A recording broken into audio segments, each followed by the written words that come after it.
So you guys know I love this Jen Psaki. This is a woman who's just, her ability to lie, it's like, you gotta kind of admire it. It's like, wow, you say a lot of nothing, and when you do rarely say something, it's a lie. And she mumbles and stammers through almost everything she says. And now she's basically admitting that the United States is gonna go all in on critical race theory because of systemic racism. Here's Psaki. Delegates of the National Education Association, they approved a measure last week calling for support of, quote, the implementation of culturally responsive education, critical race theory, and ethnic studies curriculum in pre-K through 12 and higher education. The President is obviously a big fan of education. First Lady is a teacher. She's a union teacher. I'm wondering, what are the President's thoughts on anti-racism curriculum in the classroom? Well, the President believes that in our history, there are many dark moments, and there is not just slavery and racism in our history, there is systemic racism that is still impacting society today. And he believes, as I believe, as a parent of children, that kids should learn about our history. So as the spouse of an educator and as somebody who continues to believe that children should learn not just the good, but also the challenging in our history. And that's part of what we're talking about here, even as it's become politically charged.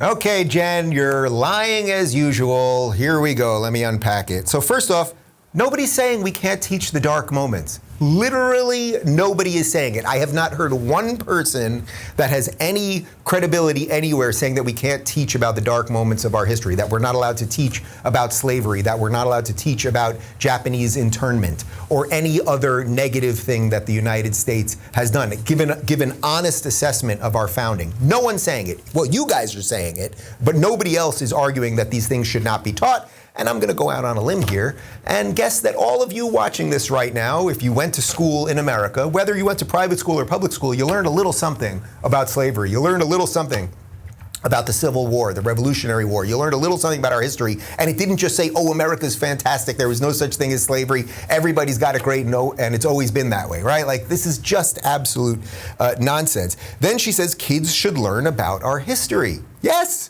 So we all agree with that. No one's saying that you can't teach the dark moments, and everyone's saying you should learn about history. But what she's saying is, yes, we are going to usher in critical race theory and teach everyone about systemic racism. Now, for the billionth time, I know they love to play semantic games, but systemic racism, meaning if there was racism in the system, if there were laws that favored one race over another, that would be systemic racism, and I would be completely against it, okay? If you said, oh, if you're black, you get this, and you're white, you get this, we got a systemically racist problem and we got to get rid of it.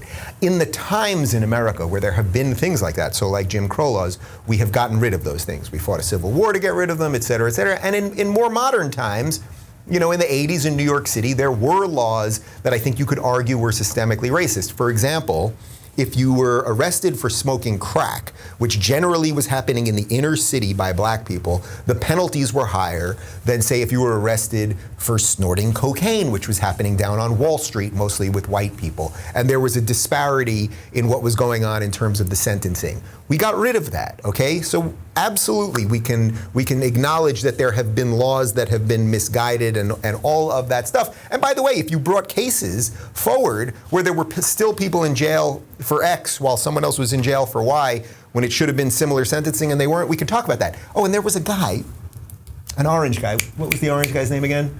Trump. There was this guy, this orange man named Trump. You may remember him. He's not on social media anymore. He was trying to do all of this stuff, right? He was trying to do this all with prison reform, and he was actually doing it despite the best efforts, and he was getting the best efforts of the Democrats, and he was getting low-level, often marijuana offenders who were disproportionately black taken out of jail. That's what he was doing. But okay, I know we don't want to talk about that. But in essence, you're saying, okay, systemic racism is real. Now, this is not a phrase that Joe Biden ever said in his first 47 years of being in public office. That's a little odd. He just completely forgot to say anything about it. And then Joe Biden was also vice president under a black president, Barack Obama, right, and didn't do anything about systemic racism, apparently. But now, at 78 years old, and potentially with dementia. Oh, and by the way, I'm not going to say that Joe Biden has dementia anymore because, I've said it, I can't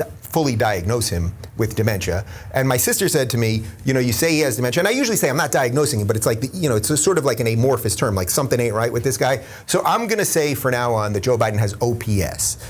This is old person syndrome. I think that would be a better way of describing what's going on with Joe Biden. He has OPS, old person syndrome. So he forgot to tell Barack Obama about the systemic racism, that he was dealing with in those 47 years. And then Barack forgot to do anything about it himself. And here we are. So these people are absolutely ridiculous. But if you think that this thing isn't all tied together and how the unions are involved and everything else, you may remember on Friday, we played this video of Randy Weingarten, who's the president of the largest teachers union. And if you want to listen to somebody speaking out of both sides of their mouth, I present you Randy Weingarten. Critical race theory is not taught in elementary schools or middle schools or high schools.